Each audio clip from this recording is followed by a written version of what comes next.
muri aho waba warigeze kwifuza cyangwa se ugatekereza kuba rwiyemezamirimo w'umwuga? Aha wageze ni kuri Entrepreneur Training College. Ntiwibagirwe gukora subscribe mu gihe waba ukeneye muri masomo azakurikira iri ngiri. Ariko uyu munsi tugiye kugaruka ku somo ryiza cyane kandi rifasha ba rwiyemezamirimo bose n'abakeneye gutangira business. Hanyuma rero uyu munsi reka turebe entrepreneurship process cyangwa se uburyo nyabwo bwo guhinduka rwiyemezamirimo.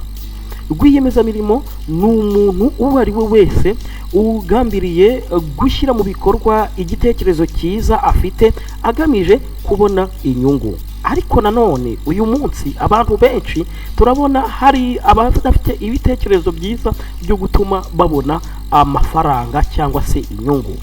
Rero muri iri somo aka kanya tugiye kureba uburyo ki ushobora gukoramo ugahinduka nawe entrepreneurship cyangwa se rwiyemezamirimo cyangwa se w'umunyamwuga.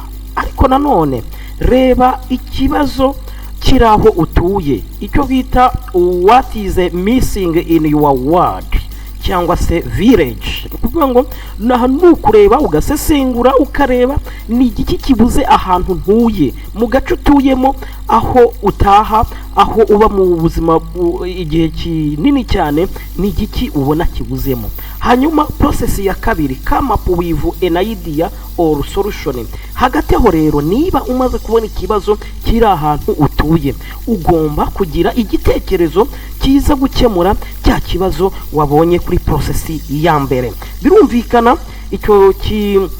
iyo solution ishobora kuba ari ikoranabuhanga cyangwa se ugasanga muri rusange ni idea isanzwe. Aho utuye nta bantu bahacuruza ibirayi kandi abantu bakunda guhaha ibirayi. Kubera iki utagira igitekerezo cyo kuvuga uti reka ncuruze ibirayi? N'ibindi byinshi tuzagenda tubabwira, cyangwa se nawe ibyo utekereze wabyandika muri comment. Icya gatatu rero, hanyuma write a plan for the business. Write a plan for the business.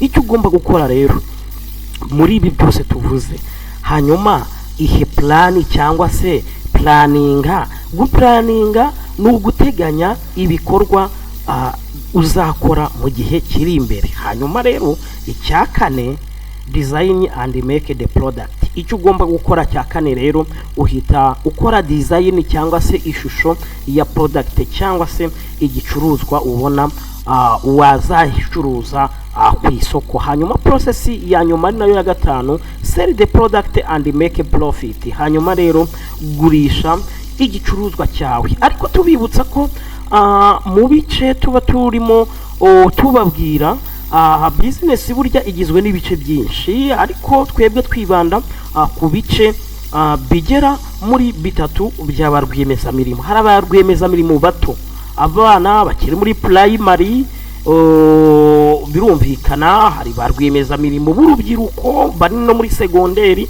ndetse n'ababa barangije kwiga segonderi, ndetse tukajyana ba rwiyemezamirimo batakiri baritwa mu rubyiruko, ubwo bari hejuru y'imyaka 30-35. Abo nabo baba bakeneye gukora business. Abantu mwe rero buriya byanga byakunda gutangira business yawe ni hakiri kare. Ni hakiri kare, nta bundi buryo. Iyo udatangiye business hakiri kare ibintu uba urimo kubyica. Hanyuma rero iyi step ya nyuma cyangwa se process ya nyuma twababwiraga yo kuba rwiyemezamirimo, ukagurisha product yawe cyangwa se ukabona n'inyungu.